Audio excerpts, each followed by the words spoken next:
आप देख रहे हैं न्यूज़ वन क्लिक और मैं हूं बरखा नगर। आइए एक नजर डालते हैं आज की प्रमुख गतिविधियों पर।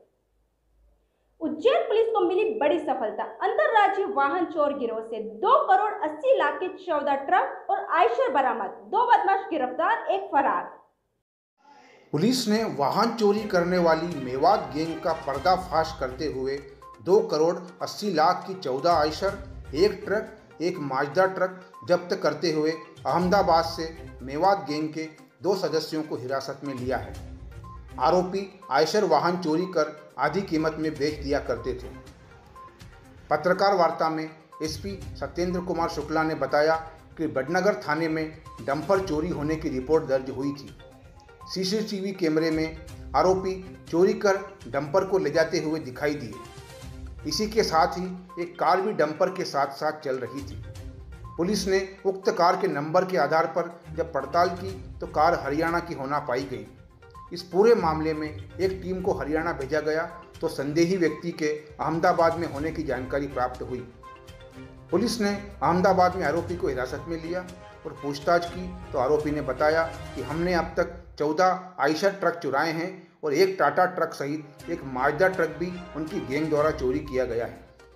पुलिस ने आरोपियों की निशानदेही से अलग अलग पार्किंग और गैरेजों से 14 वाहनों को जब्त किया है और 2 आरोपियों को हिरासत में लिया है।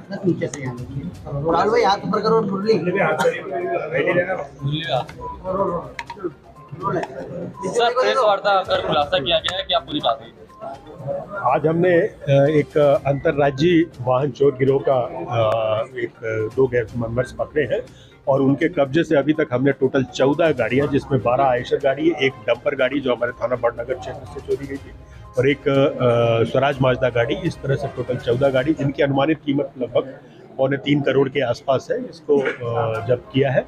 मूलतः ये घटनाक्रम जो है 14 जून को हमारे बड़नगर में एक डंपर चोरी गया था। उस डंपर चोरी, क्योंकि डंपर एक बड़ी वारदात के रूप में होता है, तो उसके लिए एडिशनल एसपी आकाश भूरिया जो कि बड़नगर और टीआई बड़नगर मनीष मिश्रा की टीम को लगाया गया था और इन लोगों ने जो एक प्राथमिक पूछताछ और इसके अलावा जो टेक्निकली कुछ एविडेंस डेवलप की, उसमें एक ब्रीजा गाड़ी के साथ साथ जाने की बात सामने आई थी। उस ब्रीजा गाड़ी के टेक्निकल डिटेल्स निकाले गए, उसके आधार पर हमने कुछ आरोपी चिन्हित किए थे और ये आरोपी जैसे ही हमारे गुजरात में आए तो उनको जाके अहमदाबाद से हमने गिरफ्तार किया और उनके कब्जे से ये संपत्ति बरामद हुई है। अभी तक मास्टर की, एक्चुअली आपने देखा होगा, मास्टर की एक इनकी टिपिकल है जो अभी तक अपन लोगों ने देखी नहीं है। ये बड़ी आसानी से किसी भी गाड़ी को इस की के माध्यम से खोल लेते हैं। नहीं थम रहा रिश्वत लेने का सिलसिला। गुरुवार को लोकायुक्त टीम ने 12,000 रुपए रिश्वत लेते हुए पटवारी को ट्रैप किया है। लोकायुक्त पुलिस की सक्रिय कार्रवाई का क्रम निरंतर चलने के बावजूद रिश्वतखोरों के हौसले बुलंद हैं। नहीं थम रहा है बखौफ रिश्वत लेने का सिलसिला। गुरुवार को लोकायुक्त टीम ने 12,000 रुपये रिश्वत लेते हुए पटवारी को ट्रैप किया है। रविंद्र देशपांडे निवासी हरिओम विहार उज्जैन ने लोकायुक्त पुलिस को शिकायत की थी कि उनकी पत्नी के नाम खरीदी गई जमीन का नामांतरण एवं नकदी के लिए पटवारी नितिन खत्री ने 15,000 रुपये रिश्वत की मांग की है। गुरुवार को उसके महाकाल वाणिज्य केंद्र स्थित निजी कार्यालय में रविंद्र देशपांडे से 12,000 रुपये रिश्वत लेते हुए निरीक्षक राजेंद्र वर्मा, डीएसपी सुनील तालान एवं टीम द्वारा रंगे हाथों उसे पकड़ा गया। ये मोहनपुरा की ज़मीन थी, 2.25 बीघा के आसपास। उसकी रजिस्ट्री हुई थी 9/11/2021 को जी। और रजिस्ट्री होने के बाद इनको मैं नामांतरण के लिए दिया था, नामांतरण और वो नप्पी के लिए। तो 9 यानी आज के जुलाई 7-8 महीने से वो लटका रहे थे। अच्छा, मिल भी नहीं रहते, वो यहाँ रहते नहीं हैं, तो वो आते हैं उधर से महिदपुर से, मिल नहीं रहते। आज दिखे तो उनको दिया पैसे। कितने टोटल पैसे मांगे थे आपसे पहले? पहले 15 मांगा था, मैंने कहा 15 ज़्यादा हो जाएगा, तो बोले अच्छा 12 कर दो, बोले तो 12,000 दिया अभी। क्या नाम है आपका? रविंद्र देशपांडे। आवेदक हैं रविंद्र देशपांडे, हरिओम विहार के रहने वाले हैं। इन्होंने 11 जून को पुलिस अधीक्षक लोकायुक्त महोदय के समक्ष एक शिकायती आवेदन पत्र दिया था कि इन्होंने ग्राम मोहनपुरा अंतर्गत कुछ ज़मीन खरीदी थी इनकी पत्नी के नाम से। खरीदने के बाद उसकी रजिस्ट्री हो चुकी थी, लेकिन पटवारी से जब ये नामांतरण और सीमांकन के लिए मिले तो पटवारी हल्का नंबर 4 ग्राम मोहनपुरा नितिन खत्री द्वारा इनसे नामांतरण और सीमांकन के 15,000 रुपये की रिश्वत की डिमांड की। शिकायत पर हमारे द्वारा प्रारंभिक कार्रवाई की गई। उस समय इनने आवेदक के निवेदन पर 12,000 रुपये लेने पर काम करने पर सहमति दी।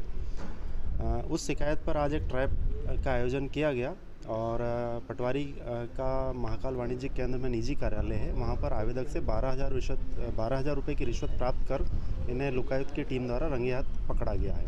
ये क्यों मना कर रहे थे इनके काम करने के लिए? देखिए, ये रजिस्ट्री तो इनकी 2-3 महीने पहले हो गई थी और जब इनने नामांतरण के लिए और उसका सीमांकन भी करवाना था तो 15,000 रुपये की डिमांड थी। वो बीच में 1-2 बार मिले तो क्योंकि इन्होंने पैसे नहीं दिए थे तो उन्होंने नामांतरण किया नहीं था। बाद में बातचीत पर 12,000 रुपये लेने पर सहमति दी थी इनके द्वारा। और अभी ये बीच में जो है पंचायत चुनाव और नगरीय निकाय चुनाव आ गए, इस वजह से पटवारी जो है ड्यूटियों में लगे थे और यहाँ मिल नहीं रहे थे। तो ये जो बीच में जो डिले हुआ है हमारे ट्रैप का, इस कारण से हुआ कि ये यहाँ पर उपस्थित नहीं मिल रहे थे। नवनिर्वाचित महापौर मुकेश चटवाल ने प्रेस क्लब में आयोजित अपने सम्मान समारोह को संबोधित करते हुए कहा, आपके सुझाव से होगा उज्जैन का विकास, बाहर से आने वाले श्रद्धालुओं को होगी विशिष्ट अनुभूति। उज्जैन प्रेस क्लब द्वारा नवनिर्वाचित महापौर मुकेश चटवाल एवं प्रेस क्लब सदस्य नवनिर्वाचित पार्षद शिवेंद्र तिवारी का सम्मान किया गया। महापौर ने उज्जैन के विकास को लेकर अपना दृष्टिकोण पत्रकारों के सामने रखा। उच्च शिक्षा मंत्री डॉक्टर मोहन यादव ने कहा, नगर निगम और प्रशासन के विभाग समन्वय बनाकर कार्य करें। कार्यक्रम को प्रेस क्लब अध्यक्ष विशाल हाड़ा, पत्रकार सुनील जैन, अर्जुन सिंह चंदेल, नवनिर्वाचित पार्षद शिवेंद्र तिवारी तथा भाजपा नगर अध्यक्ष विवेक जोशी ने भी संबोधित किया। जनता में करना भी और निश्चित मानिए जैसा अध्यक्ष जी कह रहे थे कि आप लोगों ने मुझे पहली बार बुला करके स्वागत सम्मान किया है, तो मैं आपके स्वागत और सम्मान की लाज रखूंगा। हमारे 2 प्रकार की कार्यों को लेकर के उज्जैन में काम करेंगे। एक काम जिस प्रकार से जो हमारे उज्जैन को एक नए शिखर पर ले जाए, जो लंबे समय तक काम चलना और लंबे समय उसको परिणाम मिलेगा। कुछ काम ऐसे जिनको तत्काल करना पड़ेगा, तो काम का दो प्रकार से वर्गीकरण करके इस काम की शुरुआत करेंगे। अलग अलग क्षेत्र की अलग अलग समस्या है। निश्चित रूप से हमारे 37 पार्षद जीते हैं और जो हमारे भी वो उज्जैन के सब पार्षद हैं, तो उनको भी उज्जैन का विकास करना है। चाहे कोई भी हम सब उज्जैन के बारे में सोचेंगे तो सबको साथ लेकर के काम करेंगे। इसलिए गंभीर का हमारे दिन की बात बता रहे थे कि जब भी हमारे पानी का मात्रा तो उसको जोड़ेगा, तो बहुत जल्दी जो हमारी नर्मदा की पाइपलाइन है उसको सीधे गंभीर डैम तक जोड़ेंगे। ये काम तो हम आसानी से कर सकते हैं, मतलब नया डैम कब बनेगा ये उसके जो प्रोसेस सब चलेगा, लेकिन अपने मतलब पीने के पानी की कमी भी हो तो सीधा नर्मदा जी का पानी सीधा गंभीर डैम के अंदर आएगा। एक कंसेप्ट से आगे बढ़ना पड़ेगा कि 12 साल में एक बार पैसा आएगा तो सिंहस्थ का विकास होगा। मैं इसको लगातार बोल रहा हूँ। अब हमारे लिए सिंहस्थ भी उसी प्रकार सोचना पड़ेगा कि 12 साल में एक बार सिंहस्थ आएगा तो एक बार सिंहस्थ के लिए सारा शहर खाली सिंहस्थ का इंतजार करें, ये बात अच्छी नहीं। हमारा तो प्रत्येक शहर का अपना विकास लगातार चले और सिंहस्थ उसमें और सोने में सुहागा हो जाए। विश्वविद्यालय की परीक्षा का टाइम टेबल बदला, विद्यार्थी को नहीं दी सूचना, परीक्षा देने पहुंची छात्राएं हुई परेशान। कुलपति ने आश्वासन दिया कि मामले को दिखवाता हूं। विक्रम विश्वविद्यालय के टाइम टेबल के हिसाब से 21 तारीख को सुबह 7 बजे एमए की परीक्षा होनी थी। छात्राएं जीडीसी कॉलेज में पहुंच गई। यहां प्राचार्य और शिक्षकों ने आज परीक्षा नहीं होने की जानकारी दी। अब विश्वविद्यालय प्रशासन ने परीक्षा की तिथि बदलकर नया टाइम टेबल जारी किया है। परीक्षा देने आई छात्रा ने बताया कि आज परीक्षा होनी थी, उसी के चलते हम सुबह 7 बजे कॉलेज पहुँचे, लेकिन प्रबंधन ने परीक्षा नहीं होने का हवाला दिया है। इसकी सूचना हमें ग्रुप में भी नहीं दी गई।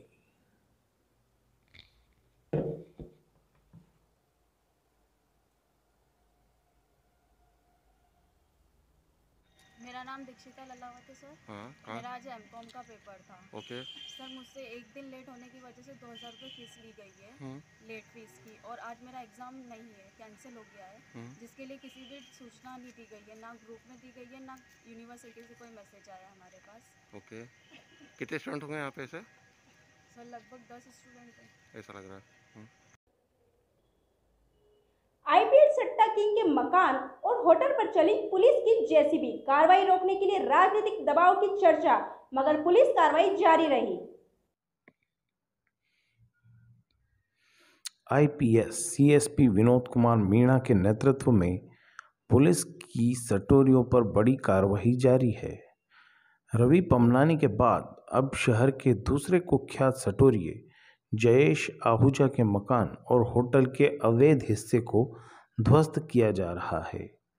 पिछले दिनों चलती कार में अत्याधुनिक मशीन के साथ सटोरियों को गिरफ्तार किया गया था।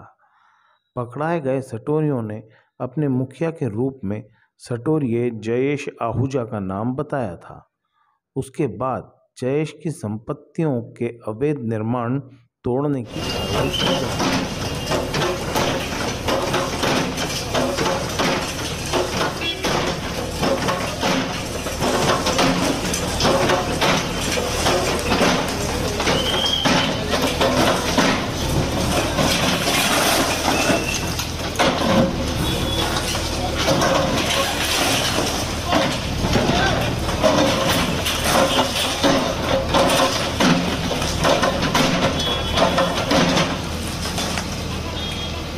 कार्रवाई की है सर, किसके खिलाफ और किस तरह की कार्रवाई? ये जयेश आहूजा है, तो हमने पिछले कुछ दिनों पहले इसके यहाँ से चलती गाड़ी से एक सट्टे के उपकरण पकड़े थे, जिसको सट्टा पेटी कहा जाता है, जिससे 50 से 60 mobile at a time connect हो जाते हैं, जिससे प्रदेश भर के अंदर ये सट्टे का संचालन किया करता था। पूर्व में भी इसके काफ़ी रिकॉर्ड थे सट्टे से संबंधित, तो उसी के तहत जो सरकार का गुंडा विरोधी अभियान होता है, तो उसी के तहत इसके मकान के अवैध हिस्से को तोड़ा जा रहा है। सर इसका एक और मकान है, वहाँ भी कार्रवाई की जाएगी? अभी उसको देखे चेक कर रहे हैं, नगर निगम की टीम चेक कर रही है उसको, उसका जो भी पार्ट अवैध पाया जाएगा तो वहाँ पर भी कार्रवाई की। अभी कहाँ पर है सर आरोपी? फिलहाल शायद ये अभी मुझे इतनी जानकारी उस हिसाब से शायद अभी इसकी जमानत नहीं हुई है, जुडिशियल रिमांड करेगी। शंकराचार्य चौराहे पर एक खड़ी कार के ऊपर बड़ा पेड़ गिर गया, जिसमें कार क्षतिग्रस्त हो गई। दुर्घटना में कोई जनहानि नहीं हुई। रामघाट के समीप कार्तिक मेला ग्राउंड के बाहर मारुति वैन पर एक बड़ा पेड़ गिर गया, जिससे कार पूरी तरह क्षतिग्रस्त हो गई है। यह कार राजस्थान के कोटा की है। हालांकि कार में एक भी सवारी नहीं थी, जिससे कोई जनहानि नहीं हुई। वहीं पेड़ गिरने से कार चकनाचूर हो गई है। सरकारी उचित मूल्य दुकान पर राशन के साथ मिलने लगा वाईफाई डाटा। प्रदेश में इसकी शुरुआत उज्जैन के कंट्रोल के दुकान से हुई। पीएम वाणी योजना अंतर्गत दूरसंचार विभाग द्वारा उचित मूल्य दुकानों पर high speed wifi net connectivity की सेवाएं अब आम नागरिकों हेतु निर्धारित दर पर उपलब्ध हो सकेंगी, जिसके लिए उचित मूल्य दुकान को पब्लिक डाटा ऑफिस PDO बनाया जा रहा है एवं इसकी रेंज के आसपास के 300 मीटर एरिया में ज़रूरतमंद रजिस्टर हो जाने के बाद वाईफाई व इंटरनेट का उपयोग आसानी से कर सकेंगे। कलेक्टर आशीष सिंह द्वारा अब्दालपुरा स्थित शासकीय उचित मूल्य दुकान संत परमहंस उपभोक्ता भंडार पर PM वाणी वाईफाई एक्सेस इंटरफेस योजना का शुभारंभ किया गया। अब समय संक्षिप्त खबरों का। महापौर बनने के बाद मुकेश टटवाल फ्रीगंज के व्यापारियों के बीच पहुंचे तथा उनसे पार्किंग व्यवस्था को दुरुस्त करने में सहयोग मांगा। महापौर ने व्यापारियों से अनुरोध किया कि सभी व्यापारी उज्जैन को सुंदर स्वच्छ बनाने में सहयोग करें। शहर के यातायात को व्यवस्थित करने में व्यापारी महत्वपूर्ण भूमिका निभा सकते हैं। 23-24 जुलाई को जयपुर में तीर्थ पुरोहित महासंघ की राष्ट्रीय कार्यकारिणी की बैठक में शामिल होने के लिए उज्जैन से पंडित सुरेंद्र चतुर्वेदी, अशोक कोटवानी, पंडित मनीष उपाध्याय, पंडित उत्तम दुबे, पंडित शैलेंद्र द्विवेदी जयपुर हेतु रवाना हुए। ये जानकारी पंडित राहुल व्यास ने दी। मध्य प्रदेश आयुर्विज्ञान विश्वविद्यालय जबलपुर की टीम ने शासकीय धन्वंतरी आयुर्वेदिक चिकित्सा महाविद्यालय उज्जैन का निरीक्षण किया। निरीक्षण दल द्वारा संतोष व्यक्त करते हुए महाविद्यालय एवं चिकित्सालय के कार्यों की प्रशंसा की। आज के बुलेटिन में सिर्फ इतना ही। बने रहे न्यूज़ 1।